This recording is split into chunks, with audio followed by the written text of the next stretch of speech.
서울 아산병원 교수들이 오늘부터 진료 축소에 나선 가운데 정부는 의료계를 향해 극단적인 방식이 아닌 대화에 나서라고 촉구했습니다.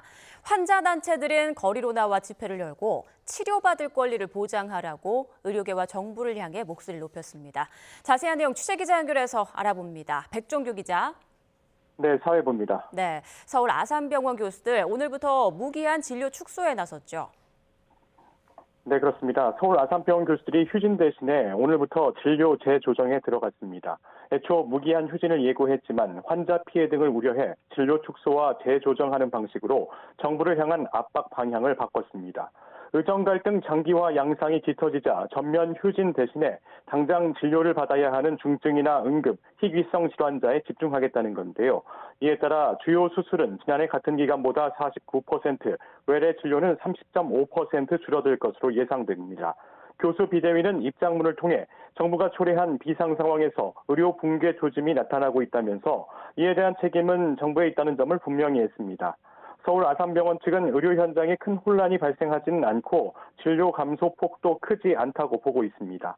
앞서 지난달 27일부터 세브란스 병원이 휴진 중인 가운데 서울 아산병원에 이어 고려대병원은 오는 12일, 충북대병원은 26일에 각각 진료 재조정이나 휴진에 들어갈 예정입니다. 정부는 서울 아산병원 교수들이 전면 휴진이 아닌 진료 재조정에 나선 것에 대해 환자들을 위한 결정을 다행스럽게 생각한다면서 무기한 집단 휴진을 중단해달라고 당부했습니다. 전공의 복귀도 촉구하고 나섰는데요. 이상민 행정안전부 장관은 복귀한 전공의가 정상적으로 수련을 이어가고 전문의 자격 취득에 영향이 최소화되도록 조치하겠다고 강조했습니다. 또 의료개혁 당위성을 설명하며 이제는 의료 현장의 혼란을 수습하고 대화를 통해 의료개혁 방안을 구체화해 나갈 때라며 대화의 장으로 나와달라고 촉구했습니다. 정부가 추진하고 있는 의료개혁 과제는 전공의와 의대생 여러분이 요구하는 의료체계 개선 방향과 결코 다르지 않습니다. 정부는 조만간 미복귀 전공의 대응 방안을 발표할 계획입니다. 네, 환자들은 반발하고 있는데요. 오늘 환자 단체들이 집회를 열고 의료 공백 정상화를 촉구하는 목소리를 냈다고요.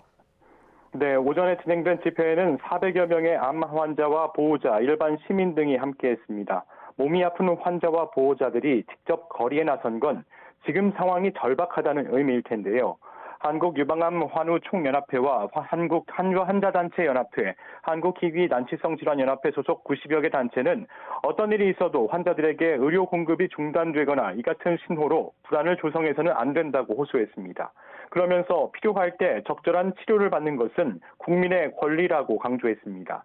이어 환자가 없으면 의사도 없다며 집단 휴진 중단과 반복되는 의료 공백의 재발 방지 입법 요구 등의 구호를 외쳤습니다.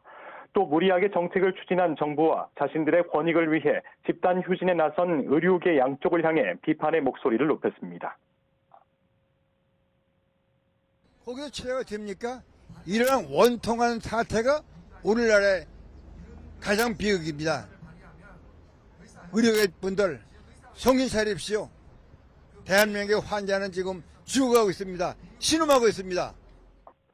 또 국회를 향해선 의료인들이 집단 행동 때에도 필수 의료를 중단 없이 제공하도록 하는 내용의 관련 법률을 입법해야 한다고 촉구했습니다. 지금까지 사회부에서 YTN 백종규입니다.